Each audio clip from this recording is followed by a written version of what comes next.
Este testimonio fue dado por la joven de 12 años Catalina Enríquez, quien en ese momento se encontraba hospitalizada a causa de quemaduras de 2 grado que abarcaban el 68% de su cuerpo. Todo comenzó con la mudanza a una vieja casa la cual mi madre encontró apropiada para recomenzar nuestra vida.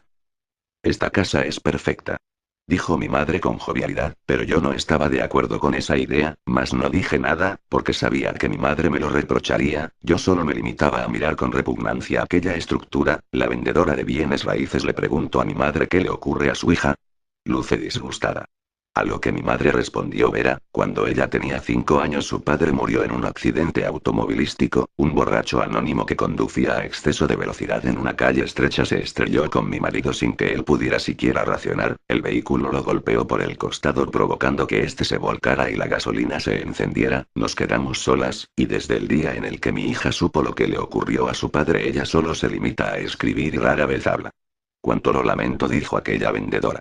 Mi madre compró la casa. Todo fue normal por los 2 primeros días, 2 días en los que fue una vida cotidiana, hasta que comenzó la escuela. No conocía a nadie, pero apenas llegué y se supo que mi padre estaba muerto comenzó el bullying. Los insultos que me decían eran horribles, me gritaban cosas como fenómeno, puta, sin padre, y un montón de otras palabras de las que solo me quiero olvidar. No lo pude soportar, volví a mi casa para encerrarme en mi cuarto. Mi madre ni siquiera se percató de cómo estaba, cerré la puerta entre lágrimas, y empecé a llorar como el día en el que murió mi padre. De pronto, comencé a sentir una pequeña brisa, y de la nada unas voces empezaron a retumbar en mi cabeza. No sé cuántas voces eran, pero recuerdo perfectamente lo que me decían: no llores, no lo mereces, humanos crueles, destructores, salvación, perdición, siempre vigilando, siempre a tu lado. A partir de ese día comenzó lo extraño, los objetos se movían o desaparecían solos. Incluso mi madre entró a mi cuarto una noche preguntando si me encontraba bien, porque ella veía una luz blanca que iluminaba todo por las noches. Un día después del cole encontré una llave tirada en el antejardín de la casa. No fue difícil verla ya que tenía una especie de llavero que emitía un brillo cegador. En la llave había también una etiqueta que decía sótano. ¿Cómo era posible que en 2 meses no la haya visto ni yo ni mi madre? E incluso, sótano. Nunca supe que esta casa tuviera un sótano, pues la vendedora nunca dijo nada al respecto. Busqué lo más que pude, hasta que vi una puerta detrás de la escalera la cual ni yo ni mi madre habíamos visto. Resultó ser cierto, aquella llave en realidad era la llave para la puerta del sótano. La abrí y bajé las escaleras. Llegué a una habitación considerablemente grande. Las paredes lucían viejas y desgastadas, mas las repisas estaban llenas de cajas. Fui revisando cada una de las cajas para solo encontrarme cosas tales como ropa y viejos discos de vinilo, de esos que solía escuchar mi abuela en su viejo tocadiscos. Creí que no habría nada de mi interés, hasta que lo vi. Entre una de las cajas había un muñeco, un pequeño muñeco viejo y desgastado. La lana que sobresalía de su cabeza daba la impresión de que alguna vez tuvo cabello. Su cuerpo estaba repleto de diversas costuras. Su ojo derecho era un parche con el diseño de un ojo en forma circular, y le faltaba el ojo izquierdo, pero este había sido reemplazado por un botón rojo, y tenía una boca que pareciera habían usado unas tijeras para realizar aquel macabro dibujo y luego lo cosieron para mantenerla cerrada, pero sin embargo no dejaba de ser una sonrisa. Por más sombrío que fuera hice algo que no debía haber hecho nunca, lo cogí y lo llevé a mi cuarto donde lo puse sobre una pequeña mesa. Aquel simple muñeco se convirtió no solo en mi amigo, sino que también fue mi confidente. Era solamente un muñeco, pero su único ojo me daba un aire de confianza y temor a la vez. A medida que pasaron las semanas los sucesos paranormales seguían en aumento. Ahora se podían oír llantos y golpes por la noche, como si alguien estuviese sufriendo de una manera indescriptible y tratara desesperadamente de salir de aquel lugar. Mi madre me propuso un sinfín de veces de que nos fuéramos de aquel lugar, pero yo me negaba, pues ahora tenía a alguien que me acompañaba. El miedo y la soledad no existían estando al lado de aquel muñeco al cual nombré como Billy. Cada vez que iba a dormir lo abrazaba y le decía: buenas noches Billy, te amo. Me encariñé tanto con aquel muñeco que lo llegué a considerar algo así como mi novio.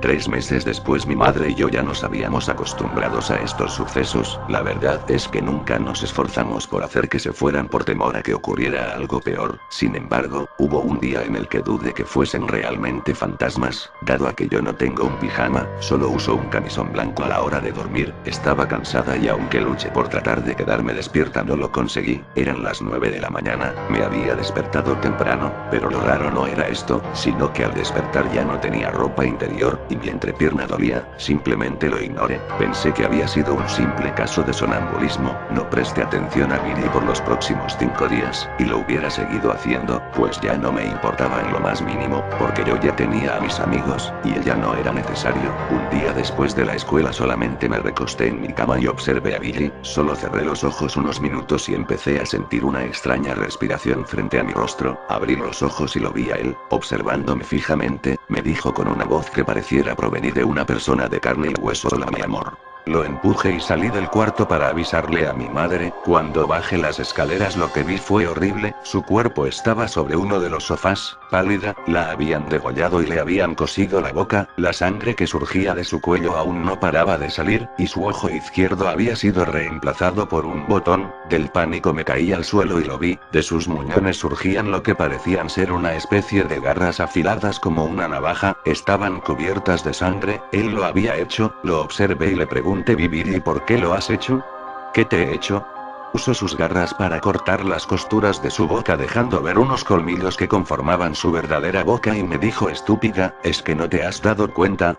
Tu nacimiento, la muerte de tu padre, la venida a esta casa, la llave en el antejardín, nuestro encuentro, todo fue planeado. Tu madre hizo un trato con nosotros hace años, un trato que garantizaba tu vida a cambio de un pequeño precio. De pronto su voz se convirtió en las voces que había oído anteriormente. Todo esto es un juego, y llegó la hora de terminarlo. De la nada la casa se empezó a incendiar y también aquella criatura empezó a levitar y a incendiarse en una especie de fuego azul para terminar diciendo: tú nos llamas Billy, mas nosotros tenemos muchos nombres a vigor: Beelzebú, Belial, Jezebet, Castella, Samael y Lucifer, los 7 conformamos este ser, y nuestro poder está fuera de tu entendimiento. De pronto la casa se derrumbó dejando ver un lugar lleno de criaturas de toda clase de formas que torturaban a las almas que habían caído en aquel abismo. Bienvenida a nuestro hogar, dijo aquel monstruosidad que poco a poco se dividía para dejar ver unas criaturas monstruosas las cuales no puedo describirlas, yo solo quiero olvidarlas. Después de eso solo recuerdo haberme despertado en el hospital con usted a mi lado.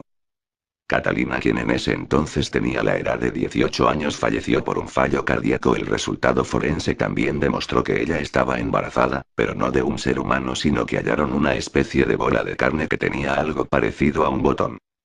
Investigaciones posteriores demostraron que aquella casa había sido ocupada por un culto satánico el cual secuestraba y sacrificaba niños para confeccionar una clase de muñecos llamados Kriegers, cuya función consiste en atrapar en su botón a los demonios a través de un rito de invocación para poder hacer uso de estos y poder comunicarse con ellos. Al parecer los demonios que se encontraban dentro de este Krieger había tomado control sobre él. Lo extraño de la casa era que en los escombros jamás se pudo hallar un sótano, solo se pudo hallar un pentáculo tallado en el lugar donde según la testigo se ubicaba la entrada al sótano. Algunas llamas seguían encendidas incluso después de 6 años, lo que dificultaba la investigación. Afortunadamente la madera jamás se desintegró e incluso se logró captar un sonido con la grabadora que pareciese ser del propio infierno. Lo hemos llamado Audio 23H. Además de esto también se halló un muñeco que coincide con la descripción dada por la víctima, salvo que el muñeco estaba compuesto por piel humana, el cabello era en realidad tendones y poseía un poco de cabello humano, el cual cumplía la función de un tipo de hilo que sujetaba al rostro de aquel muñeco un objeto hecho de hueso que parecía un botón.